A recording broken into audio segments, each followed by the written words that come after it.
Oops. So I had an issue with the recording. I posted it anyways. It was just mainly the audio, and then whatever I left the dot cam. I'll provide. I'm gonna go back and try to slice together some old lectures I had that we covered some of the material. But I guess I can highlight, I don't know, the importance of also coming to class. So that homework assignment is due at the end of the day today. So if you have a physical version you want to turn in after class, or you can kind of just upload to Canvas. Give me last minute questions. I'll be in my office today from 2 to 4. You can stop by, ask any last minute questions there. Okay. Other than that, I think we should take care of the housekeeping. Any questions from me before I kind of jump into material here today? Yeah. We're leaving early for spring break. Are we able to email you and talk to you about taking that? Yeah, so there's planning on the exam that Friday, right before spring break. If you're taking off early, just send me an email. I'm sure I can find the time. I mean, if you're leaving like Monday or something, that's not gonna be, but like if you're Thursday or even Wednesday, Yeah. you can probably find a time for you to take it early. Okay. Yep. And then I'll get some practice exam or practice questions for the exam up later this afternoon. So you can kind of start studying for that, and we'll kind of do a lot of review even next week. I think we'll do like new material up through Friday, so we might actually even Monday and Wednesday just be doing review in class. Maybe a little bit finishing stuff up on Monday, but yeah, we can start reviewing Monday. Any other questions? Okay. All right, so where did we leave off? We were talking about stadium financing. I couldn't find that Reddit thread, so you guys aren't going to get to see the cool infographic. But you know, we kind of had at the very end, we're looking through these different tables for different sports of what percent of the stadiums are paid for. Then we saw, you know, for sports that generate much higher revenue, there's a lot more cities who are willing to kind of subsidize the entire building of the stadium, or 100%. Once we got to something like MLS, we see a few more zeros, right? There are some cities that really want to make sure they attracted a soccer team. But we don't see near as many 100%. It's a lot more zeros and a lot lower values, right, than we do for sports that bring in a lot more additional revenue. Because if we think about, well, why is the city willing to give money to this team? Because it believes that they're going to get additional revenue once the team is there, right? Increase in taxes on hotels, increase tourism, increase, people money spent at restaurants, et cetera, right? So they're okay as long as the additional revenue they can expect is greater than the additional cost to help them build the stadium. Okay? So how are they going to do this, right? So primarily they'll generate a lot of this money through taxes. We'll talk about another way they do it later on, but what we want to think about is, I want to set a tax such that the deadweight loss associated with the tax is minimized, right? The problem is, right, when is that true? Well, it's related to the elasticity of demand, right? So if demand is more inelastic, right, people don't respond to price changes, well, then setting taxes, right, I can generate a lot of additional revenue, right? Because I just am increasing the price essentially, but consumers aren't responding at all. They're still buying the same amount. So if quantity is the same, the price is now higher. Well, I just generated a lot of additional revenue. Whereas if people are really elastic, right, they respond a lot to these price changes. Well, then when I tax a good and make it more expensive, they buy a lot less of it. So yeah, I'm gaining from having a higher price, but I lost a lot more on that quantity decrease I saw when I have elastic demand or really responsive consumers. Okay. Kind of give an idea of this here. So let's say, well, actually, I'll do the extreme cases to really show. So let's say we have some good that we're taxing, and I've got, let's say, here's my supply curve. Let's say I do demand like this. Okay? Which is kind of weird. I guess technically the arrow should probably be at the bottom here. But I've got this really weird scenario where it doesn't matter what price I'm charging, people are demanding the same amount. So that means that they're very unresponsive, or this is like the most inelastic demand curve I could ever see. So in fact, we could even call this perfectly inelastic. I don't respond at all. I buy the same amount no matter what. Well, if I tax this good, oh, sorry. That's going to essentially decrease my supply curve. We're going to shift it to the left. But we can see that the new price is going to be higher, but the quantity is exactly the same. So I think about this as the price with the tax. Here was my original price. And then my quantity hasn't changed. Right? Like I said, this isn't very practical. Like there's not many goods that are perfectly inelastic, but we get goods that have really steep demand curves, like demand curves that are really close to that. So one really good example would be something like insulin, right? I need the same amount of insulin no matter what the price is, right? If I want to maintain my quality of life. And so it doesn't matter what price I charge, right? I'm going to keep consuming the same quantity. So we like these inelastic goods because you think about how much tax revenue is generated. Well, it's going to be the difference between the price, whatever the price was before, and the price after the tax, right? The difference between those supply curves is just the value of the tax. So the difference between my supply curves is the value of the tax. I then multiply that by the quantity I'm selling. This would represent tax revenue, right? Whatever the tax was, times however many units were sold. Now, if I have perfectly, so I've got my supply curve. If I've got perfectly elastic demand, where you change the price even a little bit, I go from buying an infinite amount to buying zero, right? It is kind of this weird, like I'm very, very sensitive. Now, in practice, we won't see this. It would just be a very flat demand curve, probably not perfectly elastic, but let's think about what would happen if it was, just to kind of sometimes understand the extremes. We can then just think about easier about the everything in the middle. So I've got this new supply curve plus the tax. Notice what's the equilibrium price? Well, the equilibrium prices in both situations are exactly the same, but the quantity sold after the tax is much lower.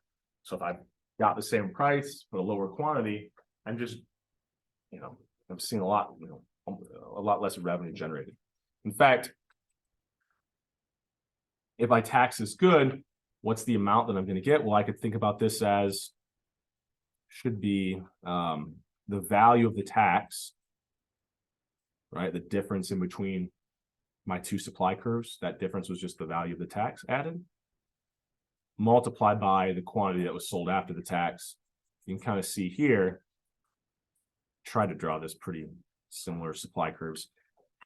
But if demand was perfectly elastic, we're going to get much less tax revenue, right?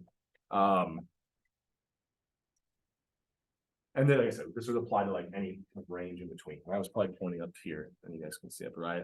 Hopefully, we can kind of see that it's much larger.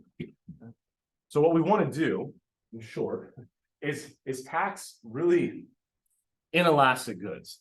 The problem is a lot of inelastic goods like insulin, like that's not a very, the politicians said they're going to start taxing insulin, but it's not very popular. But there are other things that are very inelastic that people really have no problem with high taxes on. So let me see. There we go. Let's skip ahead here for a second. So might want to think about, well, what politically is easy to tax? Well, if we're taxing people who are coming into the city, we're not taxing our own citizens. Our citizens probably don't care as much, right? You tell the people in Chicago that the hotel tax is going to go up, they probably don't. That's all right. I have a house. I live here, right? So a hotel tax is just going to tax people coming in. So it's probably politically a much more easy tax to get through, right?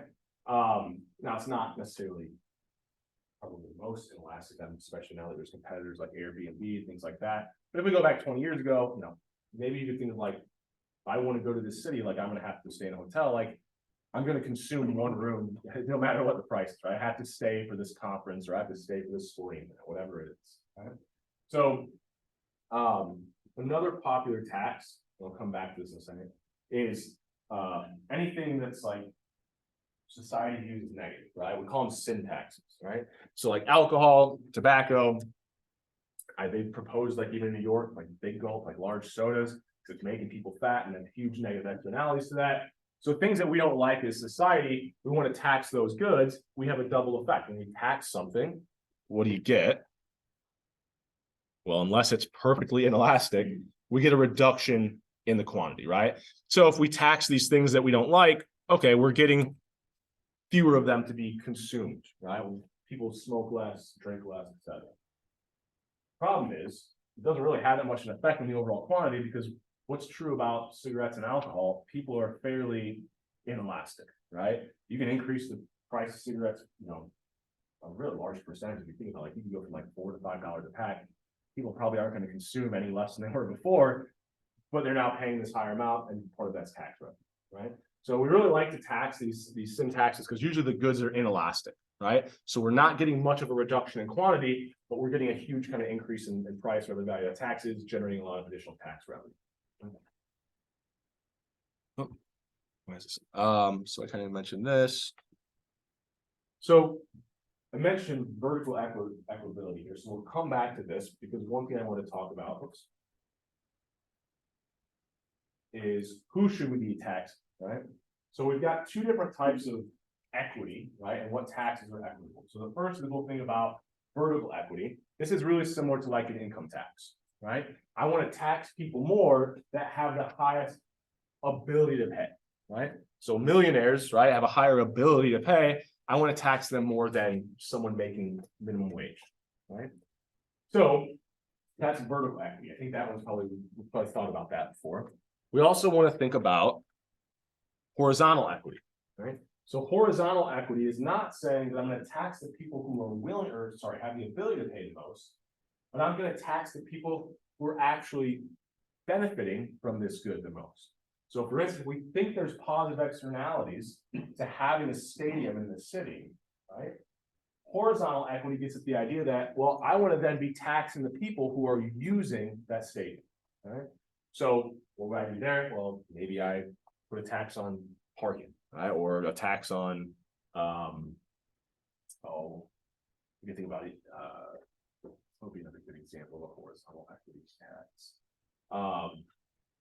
Hotels are another example, right? Because I know that the people of the city aren't using them. It's people likely coming in to see the game will have to then use the hotel, maybe public transportation, right? So I can tax all these things that I think that people coming into the city to attend these events are going to be using, and that's horizontal equity. I'm not taxing the people of the city, I'm taxing the people who are coming in. Now, it's have to be a little bit more strategic when it comes to horizontal equity, and kind of envision who are the people who are going to benefit the most, right? So people who go to the live games, right, we want to make sure we're somehow targeting them in these taxes. Yeah.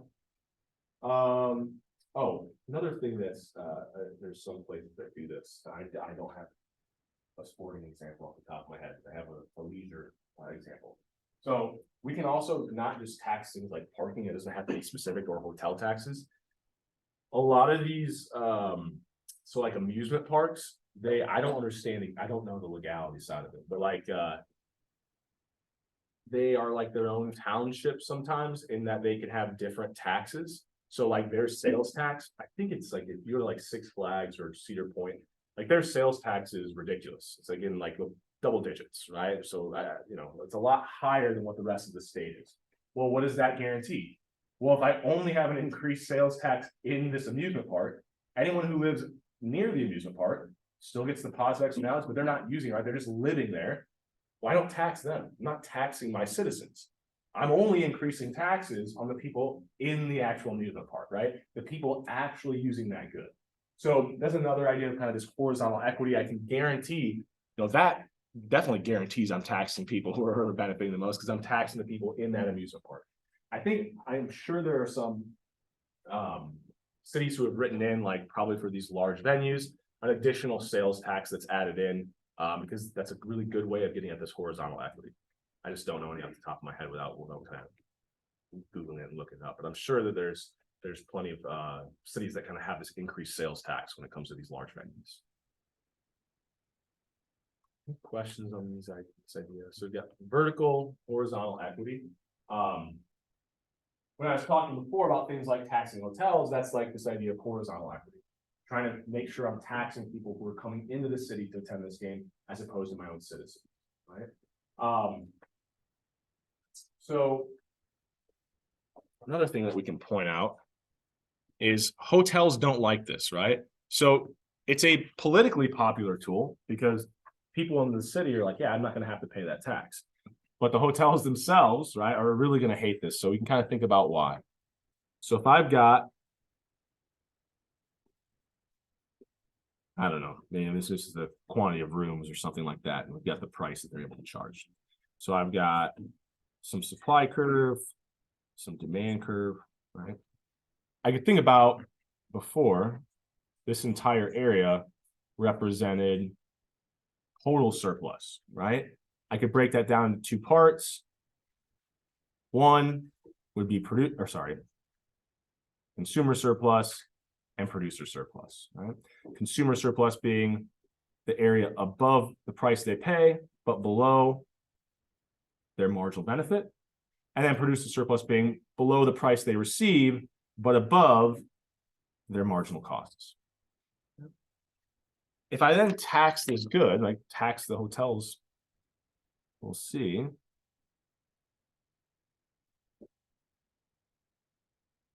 I get this shift in my supply curve, right?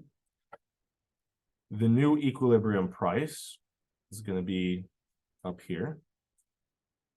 Kind of think about the quantity is down.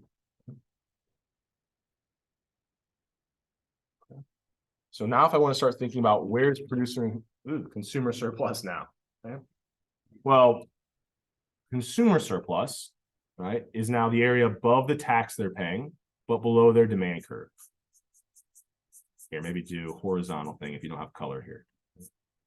So this is like consumer surplus after the tax. So we can see like consumer surplus went down a lot, right? There was this entire triangle before, now it's much smaller. Right? For producer surplus, what's happened to that? Well, even though this is the price paid for the good, if I'm taxing the producers of this good, then it doesn't matter if I necessarily tax the one, but I'm not keeping this tax, right? Or sorry, not keeping this total amount. I'm keeping whatever this amount is minus the tax, because the amount of the tax goes to the government, right? So what's that difference? Well, the price that's paid after the tax, the difference between my supply curves, this represents the value of the tax. So the price that I actually get to keep is down here. Right? So for these producers, they're actually getting a lower amount than they were before. The price being paid for the good is higher, but part of that price being paid is the tax that goes to the government. Right? So the producer gets to keep less. So now for producer surplus, it's the area below the price they get to keep, right? But above their supply curve. We can kind of see here, if I can write, the producer surplus after the tax has also been greatly reduced, right?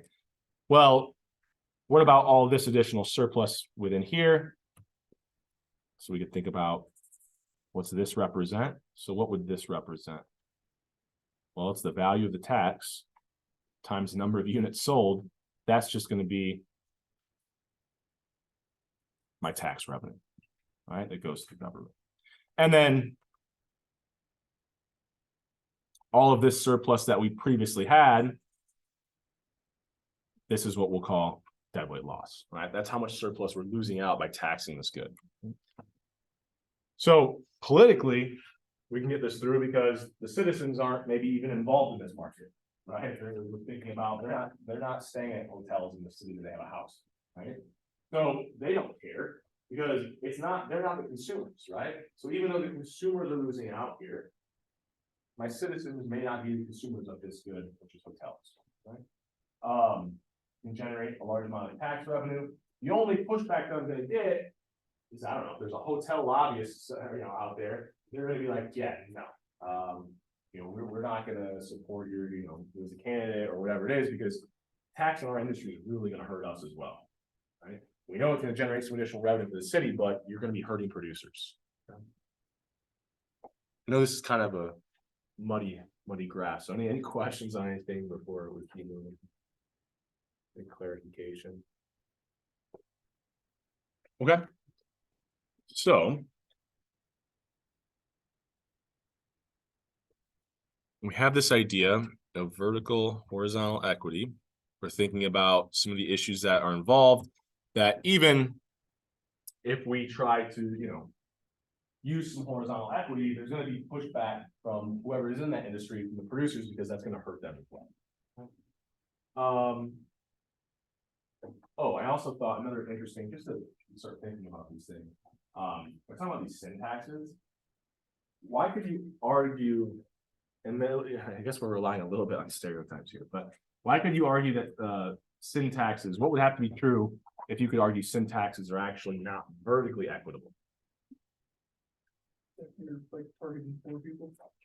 If we look at the data, and individuals with lower income tend to consume a higher amount of cigarettes or tobacco, which I think is the case with cigarettes. I don't know if I've ever looked at the data on alcohol consumption and income. But if any of these things we're taxing are correlated with also having lower income, we're actually kind of getting a non-vertically equitable tax. Which I think you could probably like I've heard people say there should be a fast food tax. Well, we know for sure, if you look at the data, higher income means you can afford higher quality foods, and a lot of people substitute away from things like even what we would consider fast food, like McDonald's, to like even fast casual, right? So that if you put a fast food tax in, you're definitely gonna be targeting lower income individuals. So that would be an instance where, like, yeah, I guess it's horizontally equitable, right? They're consuming the food, right? So you're taxing the person that's benefiting, but not really vertically equitable in the sense that you're taxing people with a lower ability to pay more than you would be people that have a higher ability to pay. Any questions on that? Yeah. I just have a question. I don't know if you would know this, but how do so many hotels, like, how do they make a profit? I would imagine the cost structure of a hotel is very low marginal cost. Like once it's built, right? Once you have this huge fixed cost, your marginal costs are like housekeeping, someone at the front desk. Not a lot. There's really not a lot. The rooms are already there. You almost think about the hotel. It's kind of like we talked about the ticket market. It probably doesn't run flat, really, in reality, doesn't run along the x-axis. Probably like a slightly increase. Same idea with hotels, right? I've got the number of tickets fixed. I've got the number of rooms fixed. Yeah, I got some increasing marginal cost because I have to clean the rooms, things like that. So the more rooms that I have people staying in, I have to pay a few more people to work. But it's probably hovering above that, right? So they're really low marginal costs. So as long as it must just be the case that demand is high enough that like it can overcompensate for the fixed costs, right? You don't have to worry. Once you get it going, like I said, your marginal costs are essentially zero. So as long as you can guarantee demand is high enough to just pay for those fixed costs, you're set, right? Also, why is there a lot of them? Because if the marginal costs are essentially zero, then year after year, I'm not really changing my total cost very much, right? And so whatever that fixed cost is, all I have to do is make sure that I can generate more revenue over the next 50 years. So it's not just, can I make, right? I don't have to cover the cost in the year one. I can cover them over the next 50, right? So that's my guess as to why there's so many. Also, if we think about a lot of hotels,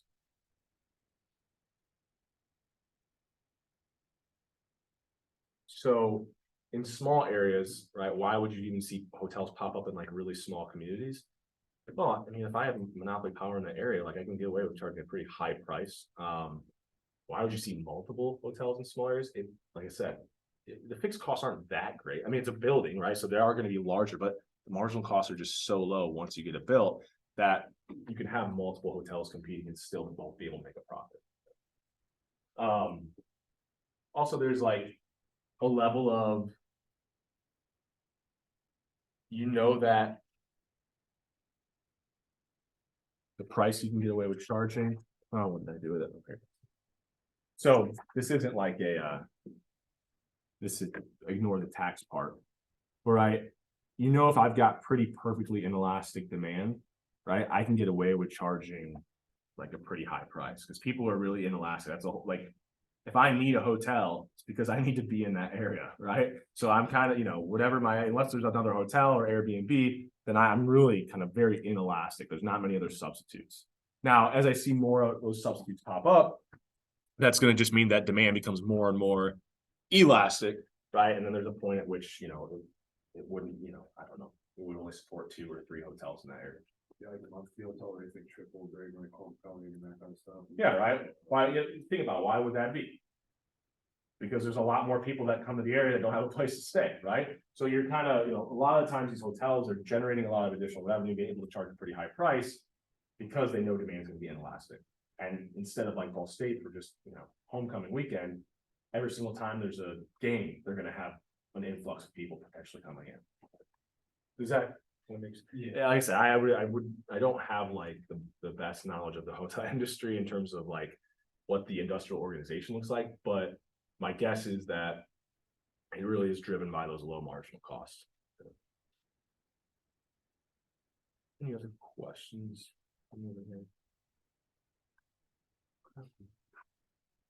Is there anything else I wanted to say here? I don't think so before we keep moving. So the next topic we want to talk about, so we can raise money with taxes. We can also raise money with municipal bonds, right? So municipal bonds are bonds that can't be taxed, right? So usually like if you go invest in a bond, right, and then you get some return on it, you have to pay a certain percent of that capital gains tax. Right? With a municipal bond, they're tax-free. So whatever you make on the interest, right, a year from now, whatever it pays out, you don't have to pay any taxes on it. So you can think about how could cities generate money issuing these municipal bonds, right? Well, we know that there's going to be higher returns, right? Because if I get there's going to be a higher value to a municipal bond if we hold constant the return rate. So for instance, if I have just a regular bond and it's got a return rate of 5%, well, I then have to pay 1% of that gain in taxes. But if I have a municipal bond that gained 5%, I get to keep all of that additional 5% and not pay tax on it. So the municipal bond has more value to it. Okay? So this kind of makes cities that you issue municipal bonds, you can draw a lot of people away from purchasing non-municipal bonds, right? So what is this going to look like?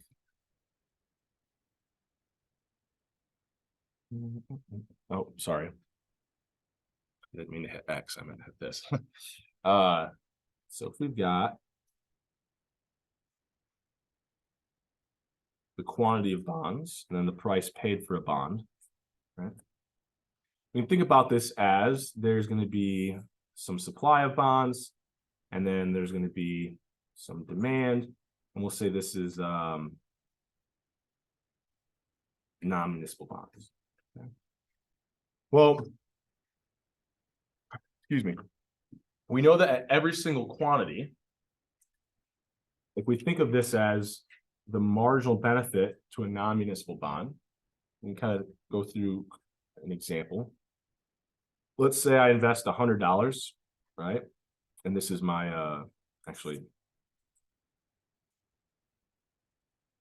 so I invest $100, my kind of interest rate, let's say I earn 5%.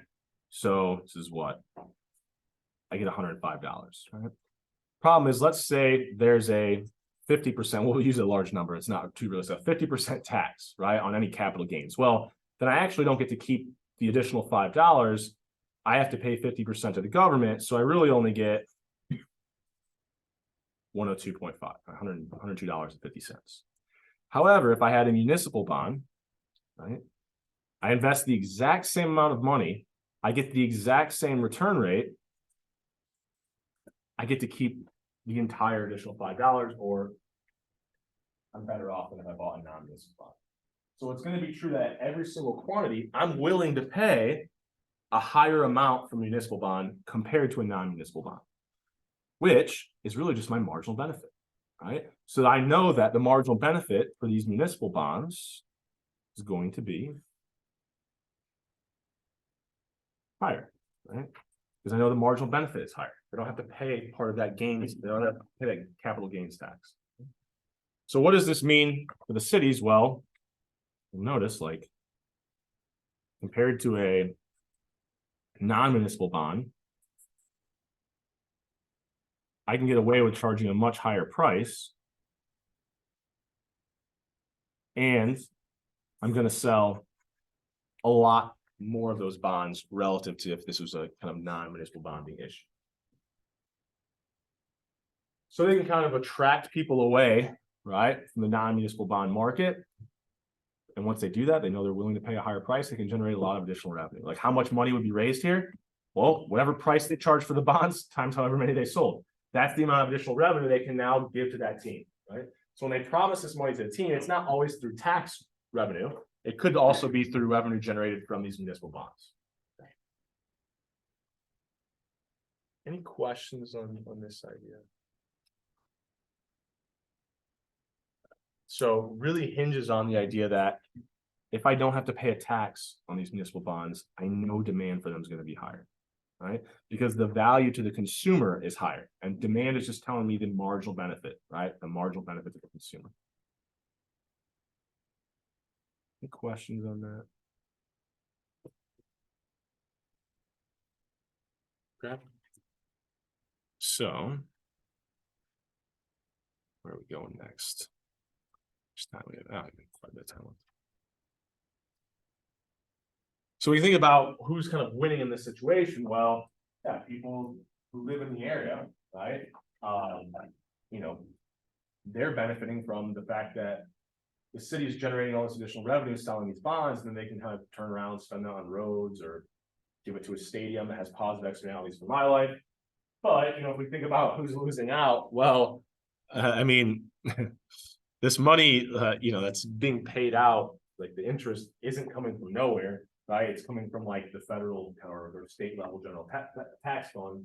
So in a way, you're still paying for it through your taxes, because if they're, you know, issuing these municipal bonds, they have to pay this interest rate. They're just taking that from something else they taxed, right? So, you know, people are still, you know, in the state or in the city are probably still losing out a little bit here. They're kind of sharing the loss with everybody else in the state or everybody else in the country if it's just kind of a federal kind of issue.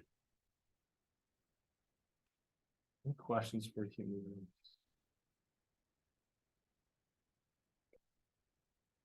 So we're going to switch gears here and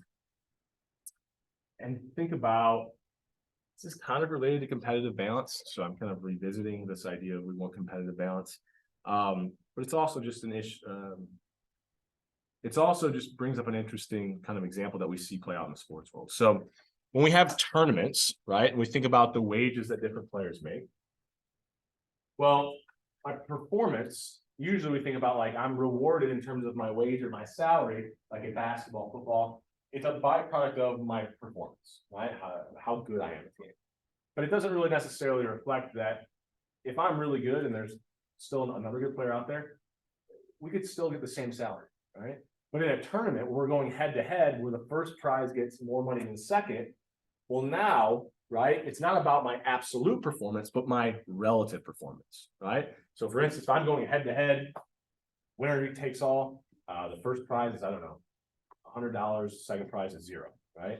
And I'm going up against, I don't know, my sister in a game of basketball. Like, I'm probably going to get that first prize, that whatever that wage is for getting first. If I then go play basketball against LeBron James, I'm almost for sure, right? I have the same absolute ability, but my relative ability is much, much lower, right? So it's not about absolute performance. In these tournaments, it's all about relative performance. So we've got some interesting things that come out of this. So when you think about like golf is a really good example. I think like tennis, like a lot of the esports are another really good example that have popped up. So our main kind of four sports, we don't really have tournaments. Like baseball, football. I guess you could think of it as in a way, the NCAA tournament is a winner take all, because if you win, you get the highest additional revenue. But generally, we're thinking about these as like head-to-head matches, right? So we'll use golf. A lot of papers that look at this look at golf. And we'll try to model this, right? So we know that player utility is increasing as they get more income, but it also increases as they have more leisure, right? In an ideal world, I make a couple $1 million by working 1 hour a week, right? So we also know that it decreases if they have to put more effort in, right? So if I have to put more effort in, right, that means that I'm having less leisure, which means effort is costly, right? The time I have to put into practicing, to preparing for this event, right, that detracts from other things I can do. There's going to be a cost to that, okay? Now, this cost is going to be increasing, right? Because I give up my, lowest valued hour first, then my second next lowest, but like eventually I'm starting to eat into some hours that have really high opportunity costs. So the optimal effort choice is going to be where the marginal cost of that effort is equal to the marginal revenue coming from that effort, right? Just like a lot of other things, we're just looking, where's the additional benefit equal the additional cost? That's our equilibrium, right? But our marginal revenue for these winner take all tournaments is essentially like the additional revenue I get from getting first place is just the first place prize minus the second place prize. In my example, I'm kind of keeping the second place prize at 0 just to make it easier for us starting out. But I'll kind of point out that there's some interesting things when we have relative performance, that this marginal revenue is the difference between my first and second prize. Okay. For now, we'll assume the second prize is 0. So the value of my first prize is just my marginal revenue. So how would I model this, right? Let me see. So I'll show you a couple different ways of viewing this here. So think about effort here, and then if we could put a dollar amount to that effort, right? So I said we're going to have this increasing marginal cost curve that as I put in more effort, I'm using hours of my day that are more and more costly. And then the marginal revenue is just going to be whatever that difference is between the first and second place prize. Sorry, you can't probably read this. First and second. There we go. So where's my optimal effort level? Somewhere out here. Okay. So let's say in this first scenario, I get that the first place prize was 100 million, second place prize was 0, right? Just to like make the point. Let's say instead I get 200 million if I win. Well, now my marginal revenue curve is going to be much higher. My optimal level of effort is also going to be much higher. And that's just kind of intuitive, right? If I have a higher first place prize, people are going to be more motivated to be in first place. Okay. That shouldn't be too crazy.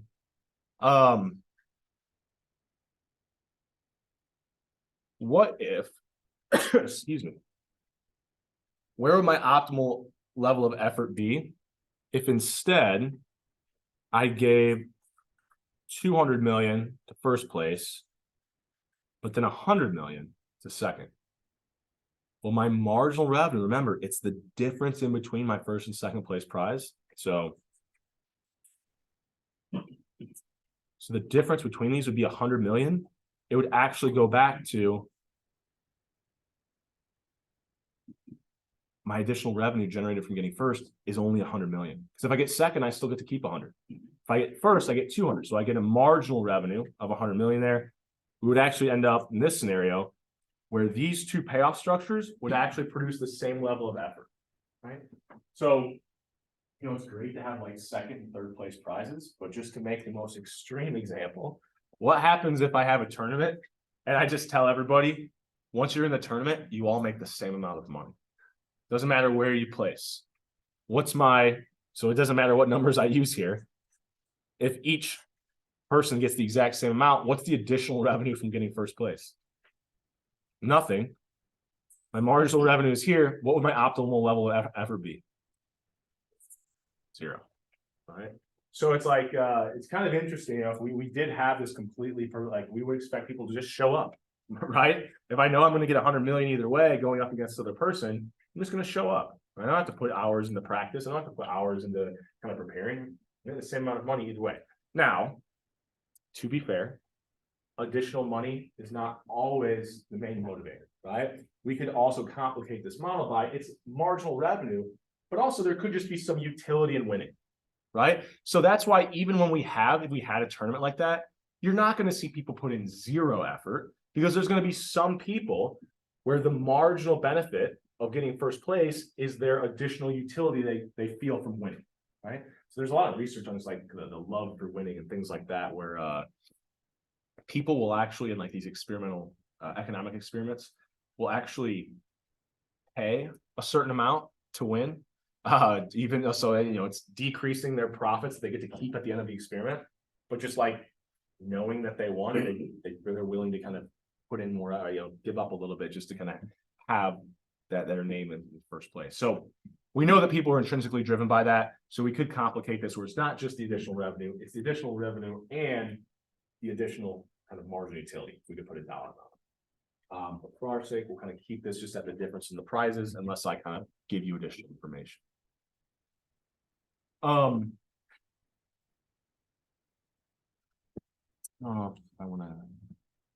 think we'll try to do this. So I could complicate this model a little bit to make it a little more practical, right? So, I'm keeping this additional revenue here constant. So it's just the difference between my prices. But really, when I put effort in, it's not guaranteeing that I win, but what it's doing is it's increasing the probability, right? So what we would actually want, if we're thinking about marginal revenues, it'll be the probability that I get first if I put in this level of effort multiplied by the first place prize. And then the difference between that and the probability that I get second, putting in that same level of effort. Sorry, I said times that price, right? Because it's not going to be a guarantee. Right? I put in this level of effort, it doesn't guarantee I'm going to get first place, right? But it increases the probability. So we probably know that these two functions, right? The probability that I get first place is increasing as I put in more effort. And in this example, where we only have two people, well, if putting in more effort increases the probability I get first place, it's also decreasing the probability that I get second place, right? So I guess here, right, if I put in more effort, it's actually less likely I get second place. Right?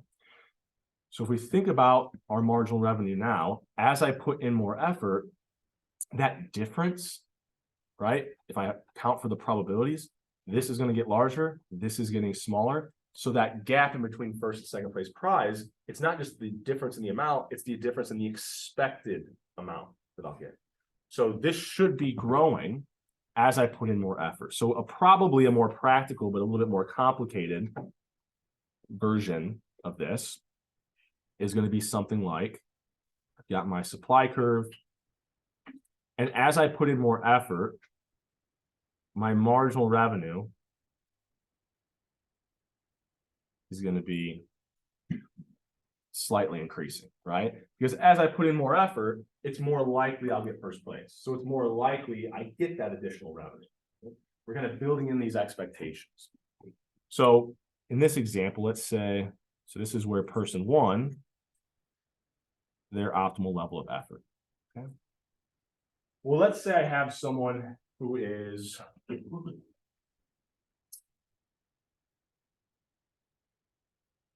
a really high quality player, or whatever this is, at golf, right? So did John Rahm win this last weekend? I saw he was ahead.